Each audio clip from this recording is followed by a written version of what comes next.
यदि हमारा ध्यान से सुनने का अभ्यास हो जाता है तो बहुत सी उपलब्धियां हमें स्वतः होने लगती है। जितना हम ध्यान से सुनते हैं उतना ही समझते जाते हैं। समझने का जो प्रारूप है वो सुनने पर निर्भर है। ध्यान से सुनना ही सही ढंग से समझना है। यदि हम सुनते ही नहीं हैं तो समझेंगे कैसे? फिर मन परिकल्पनाएं करेगा, अपने विचार उसमें डालेगा और जो वास्तव में अगले का समझाना है या कहना है उसको एक तरफ करके हम अपनी बातें उसमें डाल देंगे और वो खिचड़ी बन जाएगी, अपने काम की नहीं रहेगी। और यदि हम उसको लेकर के कार्य करेंगे तो उसके प्रतिफल भी वैसे आएंगे जैसा हम समझ के करेंगे। तो सुनना एक सबसे बड़ी कला है और इस कला के लिए पूरा धैर्यपूर्वक, पूरा मनोयोग से, पूरा प्रेम से, स्नेह से सुनना है। हम तभी किसी बात को अच्छी तरह से सुन पाते हैं जब उसके प्रति प्रेम होता है, सुनने की रुचि होती है, एक लगन होती है। वही लगन हमें समझ की तरफ ले जाती है और वास्तविकता क्या है उसको हम समझ पाते हैं। ये बात जो विद्यार्थी जीवन है उस पर अधिक लागू होती है। यदि विद्यार्थी में ये कला आ जाए सुनने की तो वो अच्छी तरह से समझ पाएंगे। उनको फिर रटने की ज़रूरत नहीं है, वो उनके मन मस्तिष्क में उतर जाएगी और जीवन में काम देगी। उनको बार बार याद करने की भी ज़रूरत नहीं है। याद हम तभी करते हैं जब हम ठीक से सुन नहीं पाते हैं, इसलिए याद करना पड़ता है। वरना तो स्मृति में जैसा अपन ध्यानपूर्वक सुनते हैं यों का यों उतरता जाता है और वो हमारे जीवन में काम देता है। उसको फिर ढूंढने की ज़रूरत नहीं है, न उस पर विचार करने की या दबाव डालने की या मैं भूल गया, ऐसा कुछ नहीं होता है। ऐसा करना पड़ेगा, ऐसा अभ्यास हम करेंगे, एक आदत सी डाल देंगे, एक ऐसा तरीका अपनाएंगे कि भाई मैं शांति से सुनूं, अभी जो मेरे में कुछ भी है उसको कहूं नहीं बल्कि सुनूं। अब होता क्या है इससे कि सुनने की इस कला से हम सीख भी सकते हैं और जल्दी सीखते हैं। जितना आप गहरे से सुनोगे उतने जल्दी समझोगे और उतने जल्दी सीख पाओगे। तो इस जगत में बाहरी व्यवहार में जितनी भी चीज़ें हैं वो सब ध्यान से सुनने से जल्दी समझ में आ जाती है और जल्दी सीख जाते हैं और जल्दी हम कर पाते हैं। कितना बड़ा फायदा है। अब हम आगे चलते हैं।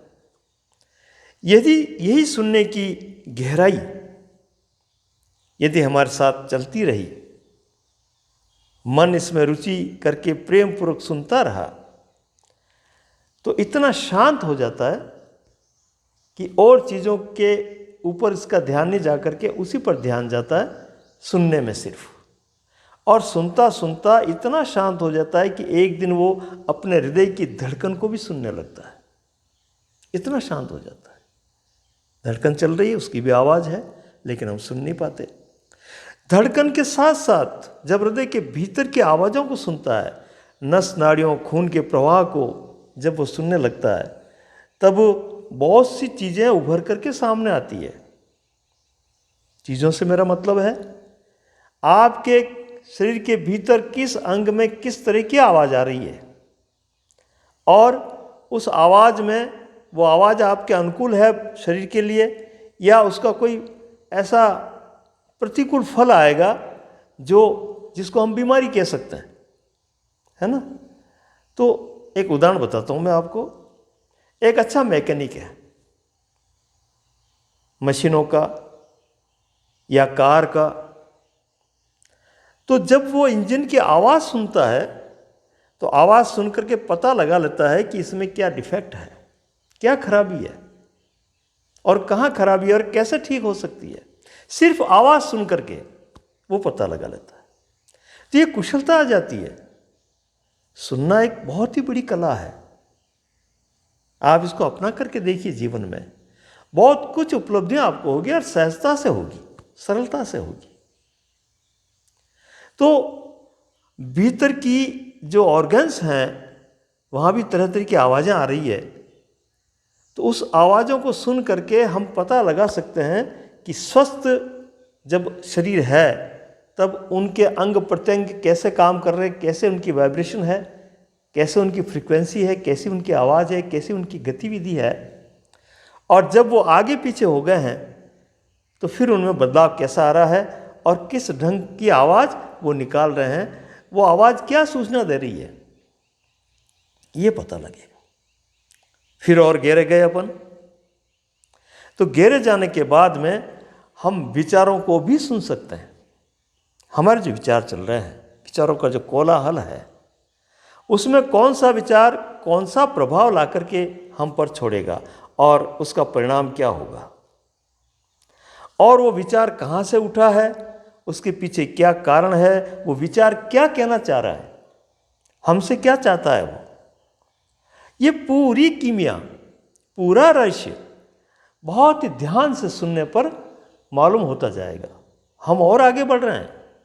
हमने विचारों की आवाज़ को सुनने का भी अभ्यास किया, लेकिन ये शुरुआत बाहर से करनी पड़ेगी। बाहर से हमें संयत रह करके, संयमित रह करके और बड़े प्रेम पूर्वक इस साधना को, साधना कहो या अभ्यास कहो, कुछ भी कहो, लेकिन थोड़ा इसमें ढलना पड़ेगा, इसमें चलना पड़ेगा। तो जाकर के हम विचारों को भी सुनने लग जाएंगे और विचारों को कहाँ उपयोग करना है, कौन उपयोगी है, कौन अनुपयोगी है, कौन कैसे बंद होता है, कौन काम का है, कौन काम का नहीं, ये सारी बातें विचारों को सुनने से। विचार कुछ कह रहे हैं अपने को, बहुत कुछ कह रहे हैं, वो कहना चाह रहे हैं, लेकिन हम सुन नहीं रहे। तो सार्थक और निरर्थक ये दोनों बातें हम तय कर पाएंगे जब हम अच्छी तरह से विचारों को भी सुनने लग जाएंगे।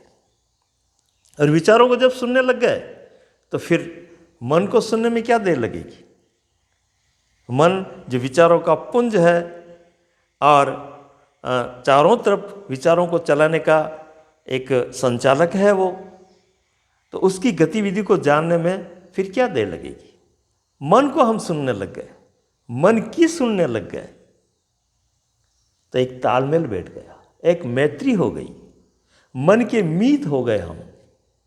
और मन के जब मीत होकर के सुनेंगे तो मन जैसा बहुत ही अच्छा करने वाला, सुखद करने वाला, और मन निरंतर खोज जो कर रहा है, गहन से गहन इस जीवन के सारे आयामों से हमें जोड़ रहा है, इसकी जो गतिविधि है उसके साथ जब हम होंगे तो इतनी चीज़ें, इतनी अनुभूतियाँ हम में आएगी कि और किसी पुस्तक की, किसी व्यक्ति से सुनने की या कुछ चिंतन करने की जरूरत ही नहीं। मन सीधा बताएगा, सीधा संपर्क रखेगा, और सीधी सीधी प्रत्यक्ष बात, सत्य बात जो होगी, यथार्थ जो होगा, वो हमारे सामने आएगा और हम मन को समझने लग जाएंगे। मन को समझना ही सबसे बड़ा काम है, क्योंकि जितने भी काम चल रहे हैं, जितने भी क्रियाकलाप चल रहे हैं, क्रिया प्रतिक्रिया चल रही है, वो सब मन से ही चल रही है, मन ही मुख्य है। तो ये मन की सुनना, ये सबसे बड़ी कला है। मन फिर संवाद दोनों में तय हो जाएगा। हमारा और मन का जब संवाद चलने लग गया आपस में, फिर तो कहना ही क्या है, फिर तो आनंद ही आनंद है। फिर किसी प्रकार की समस्या नहीं, सब समस्याओं का समाधान मन के अंदर है। समस्या पैदा भी वही करता है और समाधान भी उसी के पास है। प्रश्न भी उसी के वही पैदा करता है और उत्तर भी उसी के पास है। मन नाम दे रहे हैं हम, लेकिन एक ऐसी चेतन ऊर्जा है जिसका कोई अंत नहीं, रहस्य रहस्य भरे हैं उसमें।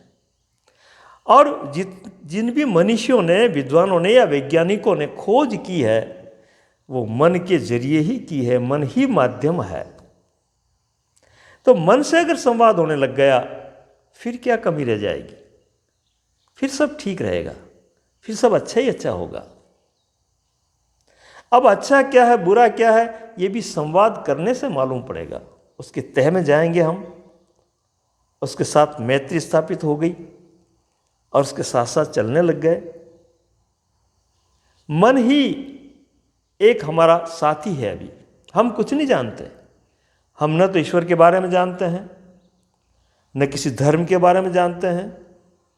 ये सब परिकल्पनाएं जितनी भी है वो सब मन के जरिए है, या फिर परिवेश जो मिल गया, वातावरण मिल गया, हमने जो कुछ पढ़ लिया, सुन लिया, उन सब को मिला जुला करके मन हमारे सामने प्रेषित करता है। यदि मन से बात हो गई तो वास्तविकता क्या है वो भी दिखने लग जाएगी, वो भी साफ साफ दिखेगी। मन का अवलोकन शुरू हो जाएगा। मन को मैत्रीपूर्ण ढंग से सुनना है। इस तरह से हम आगे बढ़े तो मन जो स्वप्न पैदा करता है, यहाँ बाहर तो भ्रम पैदा करता है और भीतर में स्वप्न पैदा करता है, उसको भी हम जान पाएंगे, समझ पाएंगे। स्वप्न कैसे उठ रहे हैं, कैसे चल रहे हैं, और यहाँ ऐसा करते करते हम अचेतन तल की जो भी गतिविधि है उसको आराम से जान पाएंगे, बिल्कुल सहजता से, सरलता से। हाँ, पर ये क्रम ये है सुनने का, सुनने की जो कला आ गई हमें, तो फिर हमसे कोई भी अछूता नहीं रह सकता। सब कुछ हमारे सामने है, स्पष्ट है। अचेतन की सारी गतिविधि को हम पहचान लेंगे। बहुत ही बढ़िया सर्वोच्च कला है ये। आप इसको बाहर से शुरू करके भीतर उतरिए, धीरे धीरे हर चीज को, उनकी परतों को उघाड़ता हुआ, ये सुनने की कीमिया, ये सुनने का रहस्य, ये सुनने की कला कहूँ या अभ्यास कहूँ या रुचि कहूँ या प्रेम कहूँ, कुछ भी कहो, लेकिन इसमें जो लग गया फिर बहुत ही गहरी गति उसकी होती है।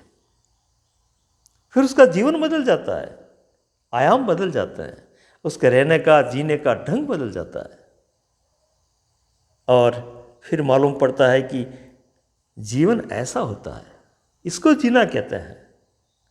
धन्यवाद।